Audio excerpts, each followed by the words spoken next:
Reflections with theologian Father James Bacik, campus minister and assistant professor of philosophy at Bowling Green State University in Bowling Green, Ohio.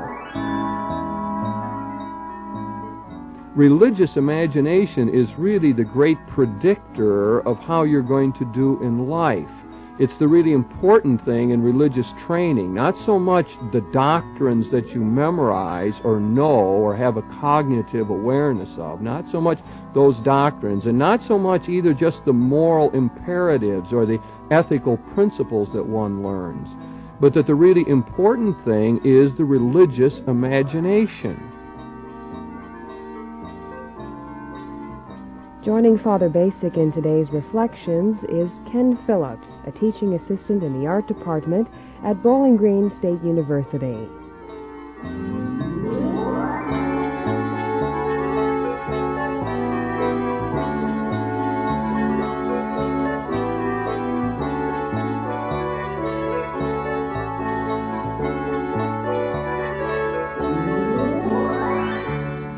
Today's Reflections focuses on the topic of religious imagination. Here's Father Bacik. Ken, thanks for taking time out from a busy schedule to be with me today on this program. I presume that you're very familiar with this program since you're a colleague of mine. Do you listen regularly to it? I'd rather not answer that right now, Jim. I'm a little busy. Have you ever heard the program? Yes, once I did, kind of by accident, and I was really impressed. I think you're quite a radio personality.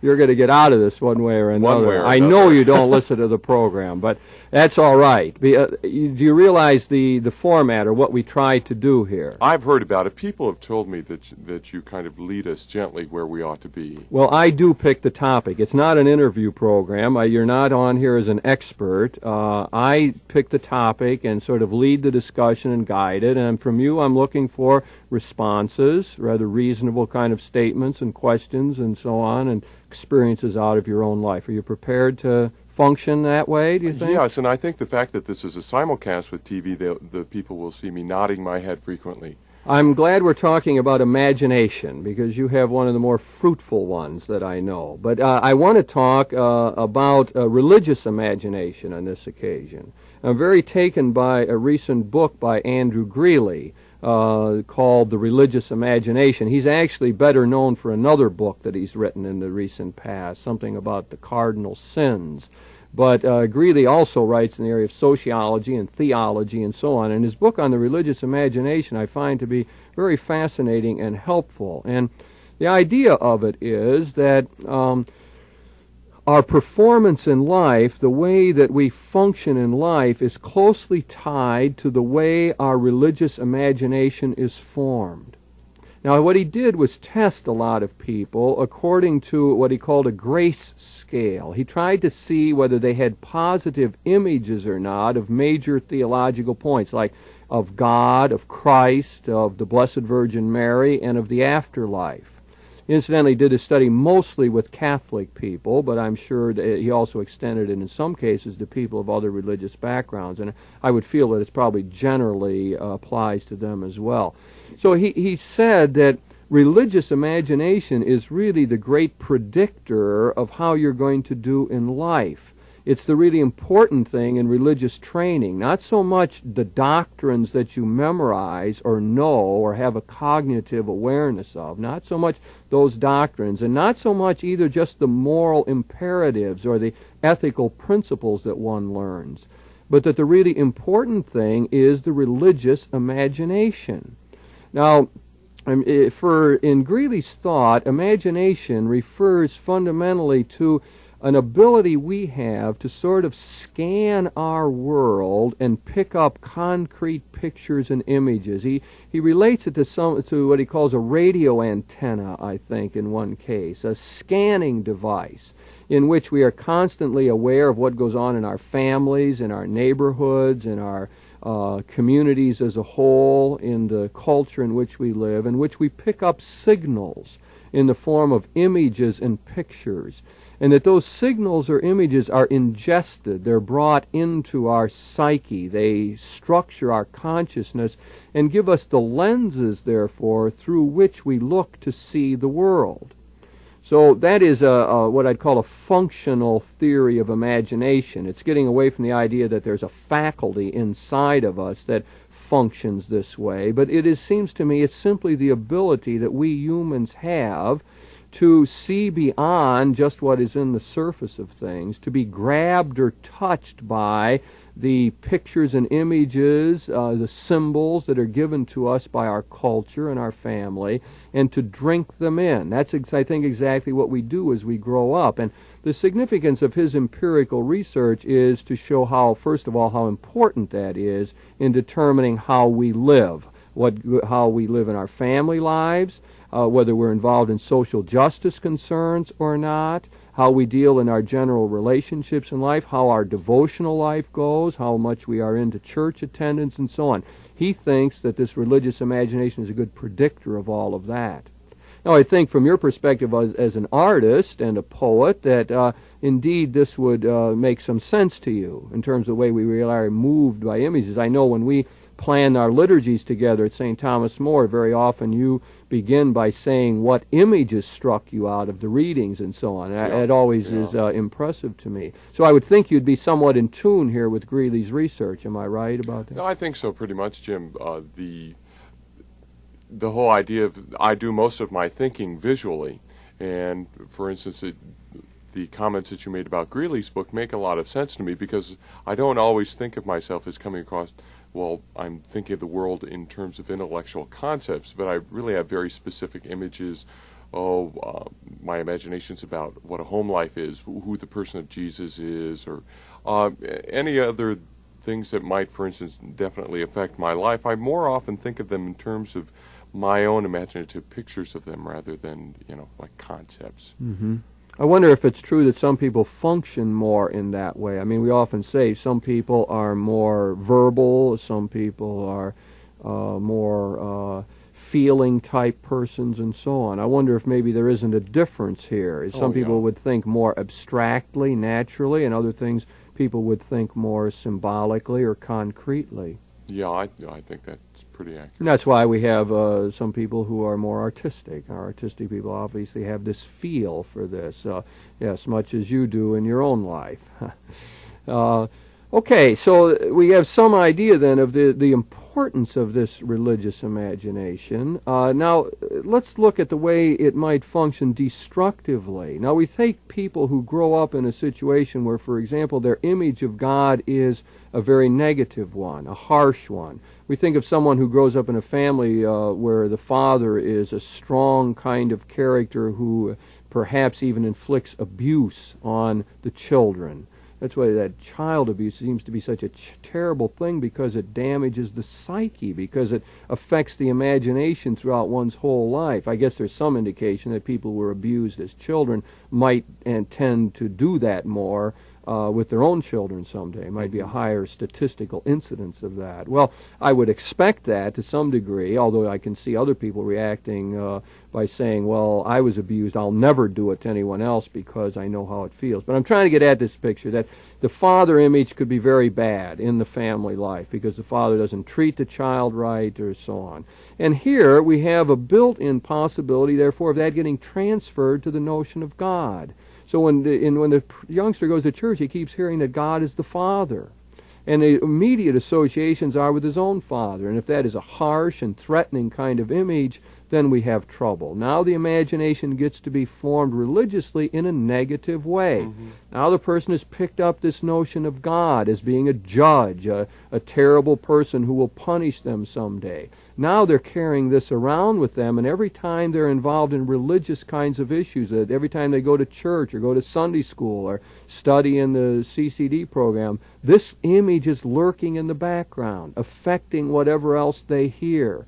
So that when they're getting even positive messages somehow verbally, the teacher is saying God loves you, that's not what they're hearing. They hear the word Father, and they have all these negative associations. So we can see right there in that simple example, I think, of the way this poor imagination could be formed. And then what is going to happen is it's going to be harder for the person to function effectively. They're probably not going to go to church so much regularly, because that's a scary situation. They walk in there and they feel guilty. No wonder they don't want to go. Or when they're raising their own children, they have trouble passing on this heritage because they don't want their children to be infected the same way they are. Perhaps it affects their whole self-image in their job, and they think, well, I'm an inferior person for my God. I'm sort of inferior in all my relationships. Perhaps they think as well, there's no need to involve myself in social justice concerns because really I've got to take care of myself. All my energy goes into keeping my own psyche together, my own emotional life in some check so that I can at least survive on a daily basis. So we could easily see how religious training, if it is negative, could carry over, I think, into many other things precisely because those symbols are brought into our consciousness, because that teaching comes into us as a whole imaginative form and begins to form the lenses then with which we look at the whole world. Mm-hmm. I'm thinking about the number of people who have switched over, I suppose, at least with the Catholic experience, the pre-Vatican II and the post-Vatican II experiences where there were shifts in the whole notion of how God was taught. And I feel that I was one of the people who perhaps was trained, at least in the middle, having had a grade school experience that was very much a pre-Vatican II, hardcore Baltimore catechism, very stern kind of God, into what I would identify with the post-Vatican II attitude where God is more immanent, much more warm in image, much more caring, and almost even affectionate, I suppose that's the best word for me. Mm-hmm. And then linking over, and I feel personally that I've made the linkage, and I'm grateful for both experiences, but I also know a number of people, for instance, for whom the pre-Vatican II, the very harsh kind of God image, has never been changed, and they have a great deal of difficulty relating now with the present church. Yeah, and I think that a lot of the shifts that we called for after the Second Vatican Council, the big meeting of Catholic bishops in the 60s, 62 to 65, where a lot of the directions for the modern church were given, after that council, we did a lot of educating of people. We wanted to bring people into the renewal and give them a new liturgy and so on. And a lot of that was through a doctrinal kind of approach. We wanted to give them new ideas and new concepts, new ways of understanding what their tradition was about. That's the work of the theologian very often, and that really is a vital thing to do. And we need that, and for many people that was enough. I mean, they could see it in a new way, and they could make adjustments, and they could live happily in the post-Vatican II church. But I think what we often neglected is this imaginative side, that indeed the whole imaginative structure was in place for the person. It was a solid core, a way of looking at the world as a whole. And just to give people new understandings of doctrines wouldn't really affect that. They were still walking around perhaps with these sterner, harsher images of God, of Christ, of the afterlife, and so on, and therefore were unable emotionally to make the shift. I still know Catholics who are in that situation now, who feel blocked emotionally. They want to change, but they can't. They want to appreciate the new liturgy, but they find it repugnant in some way. And I think if we use this model of the imagination, we can see why. Their symbolic structure was formed in the pre-Vatican II days, or with a sterner image, and it doesn't yield easily to new ideas. It would seem here that the approach needs to be something by way of coming up with a new symbol system, a new imaginative structure that could take its place. It would suggest that if someone's going to change, one thing they need is a very positive experience of the post-Vatican II church. They would need to be in liturgies, for example, that were very warm, where they felt comfortable, where they were welcomed, where there was a positive message given in the sermon and so on, and where the artwork around the church portrayed this more positive notion of who God is. That kind of situation, while just one experience wouldn't change them, would start the process maybe of a changeover in imaginative structure, so that these images lurking in the psyche that are influencing us so much could be turned around gradually. I guess we learned this. A lot of people really made their progress to accepting the newer ideas in small groups, small group discussion. And I think one of the reasons was because there was acceptance of them as a person, because there was a whole atmosphere that was warm and welcoming, where there was other people struggling the same way. And as such, they felt accepted and comforted, and that allowed, I think, some of these images to begin to change. I'm thinking at least art historically, which is for so many hundreds of years linked in with church history.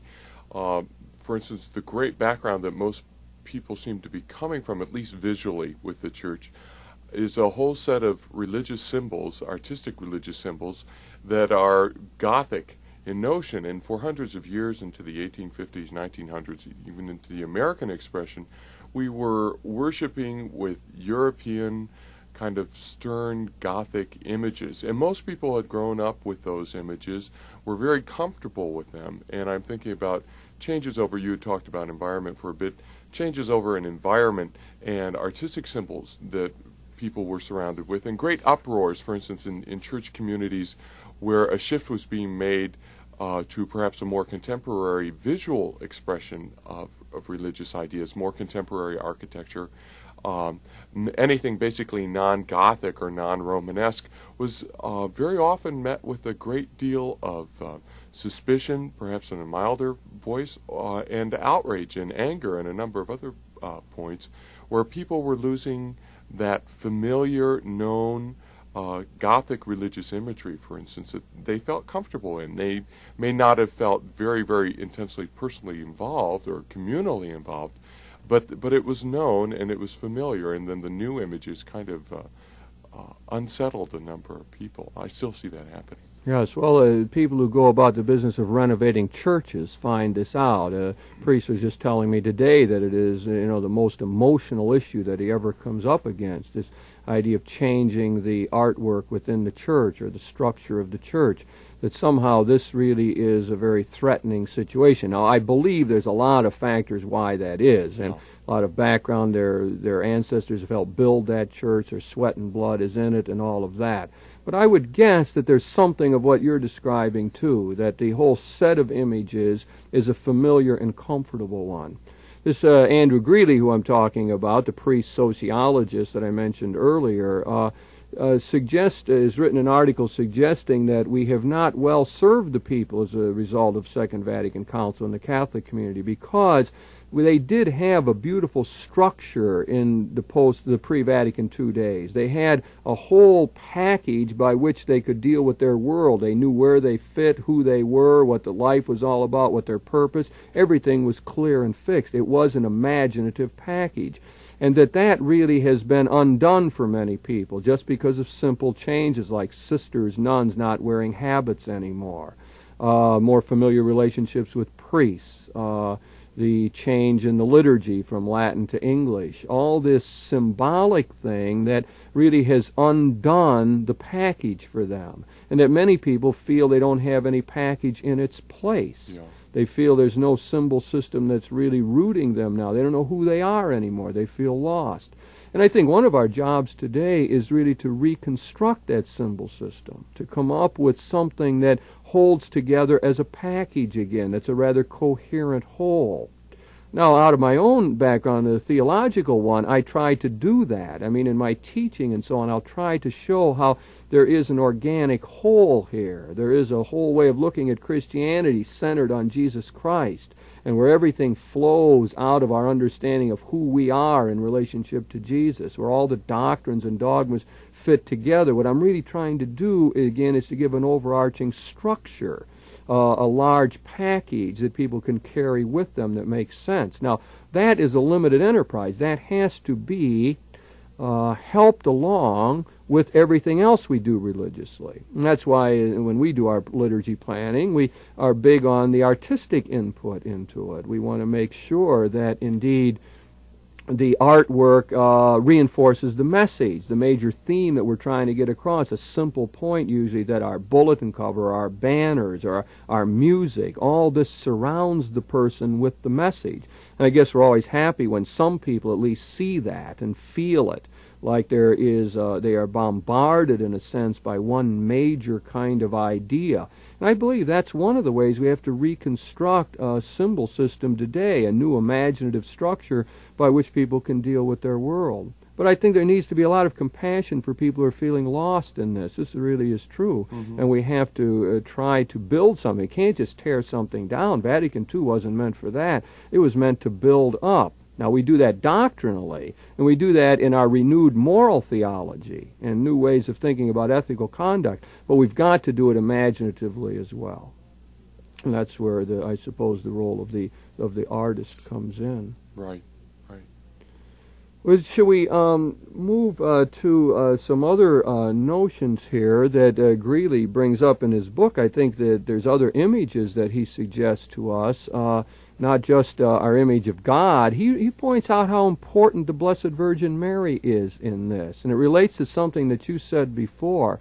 Very often we, in the post-Vatican II Church again, we don't talk much about Mary, and in ecumenical circles we haven't done a lot of that because of the different sensibilities among our Protestant brothers and sisters on this question.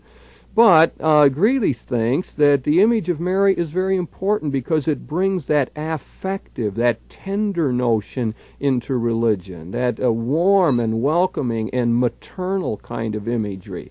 He feels that that's vitally important. It's important for both men and women and even more important for men, he thinks, to have that kind of positive maternal imagery. It's interesting that today we're developing that in our general notion of God as well, that we like to talk about the maternal characteristics of God, that God is affectionate, I think is the word that you used in describing your own imaginative complex in relationship to God.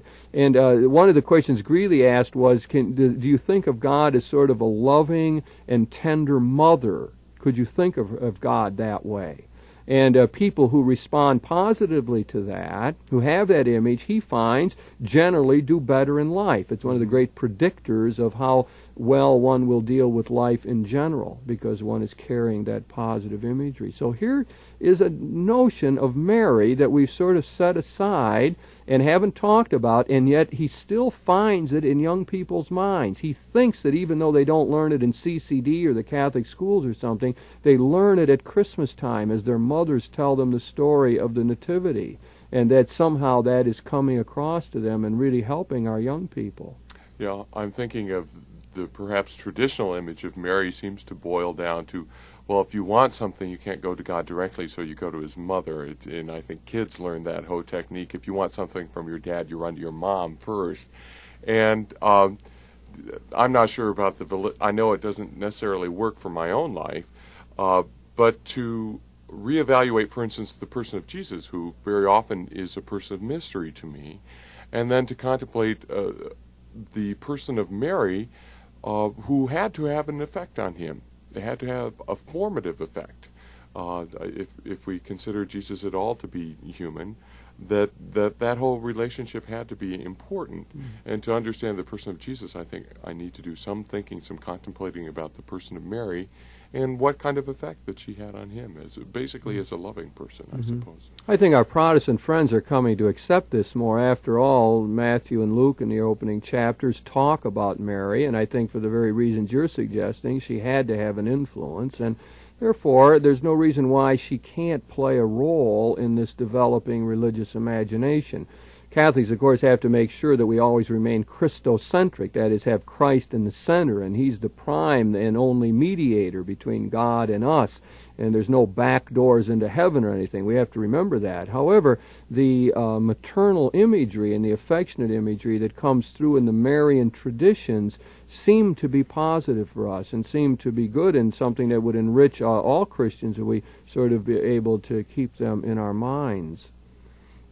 Well, we're talking a lot here about religious imagination. In one sense, that maybe is a little strange phrase, but we've been concentrating on the idea that it is vitally important to us in our whole life, not just for church life, but in all of our relationships. Again, Greeley thinks that the prime place where we're picking up these images is in our relationships. Husband and wives are very important to one another in reinforcing a positive religious imagery. He finds that when both have a good religious life going and positive images of God, that is going to enhance the possibilities of a good marriage, for example. The relationship between teacher and student seems to be very important. In religious education, he finds that it's not so much how many years you had, and that's not the quantity of education religiously, it's the quality. And that quality centers in on a really good relationship with a given teacher. And what is the teacher portraying that's good? It's warm images. Usually the student doesn't remember what the teacher said exactly.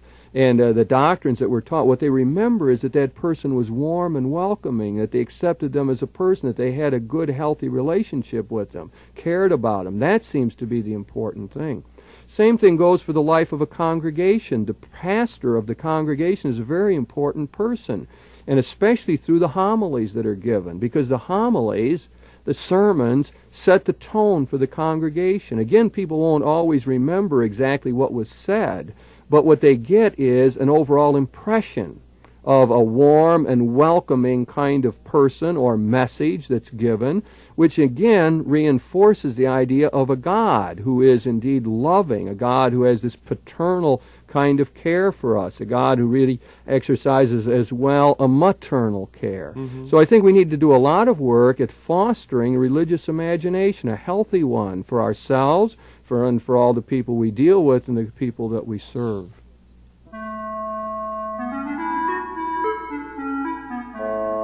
You've been listening to Reflections with your host, theologian Father James Bacik, campus minister and assistant professor of philosophy at Bowling Green State University in Bowling Green, Ohio. Joining Father Bacik in this discussion was Ken Phillips, a teaching assistant in the art department at Bowling Green State University. The topic of this week's Reflections was religious imagination. If you have any questions about today's program or any ideas for topics you'd like to hear discussed, please write to Reflections in care of WLQR, Toledo, Ohio 43623. Produced in the studios of WLQR, Reflections is directed by Mark Ferguson. Executive producer is Mary Beth Kirchner.